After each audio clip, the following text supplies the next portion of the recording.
Good morning po.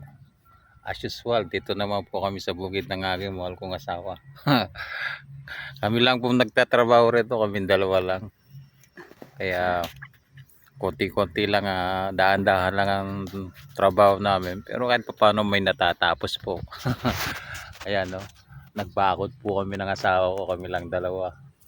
Oh, yan, tinayo namin yan, no? Kami lang dalawa rin. Oh, mula ron, mga poste na yan. 20 po yan oh. Hinukay namin tsaka yan. Kami na rin nagbubuhat niyan, nagpwesto. Oh, taga sa nandiyan ng asawa ko. Taga-assist oh.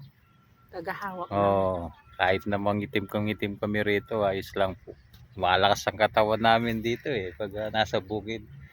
Presko hangin Oh. Yan ang buhay po rito oh.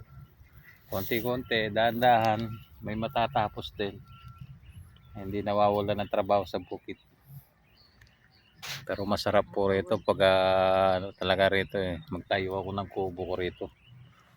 Para dito ka na rin magluto-luto ng mga pagkaing pampalakas, mga halo-halong gulay. Tapos sinihaw na isda, yan. Dinengdeng. Tataniman ko ng maraming gulay ito. Papaya, kalabasa, lahat ng gulay sa bahay kubo. Kung pwedeng itanim, tatanim ko po rito. Oh. kahit hindi. Oh, kaya bahay kubo ang halaman dito, sari-sari. Oh, yan po yung yan ang goal ko ngayon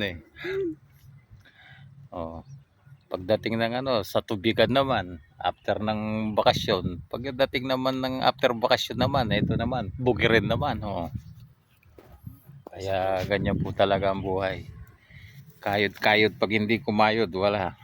Mamumuti ang mata. Sa gutom, walang hinihintay. Basta sipag at tiyaga lang po sa trabaho. Hanggang sa muli po.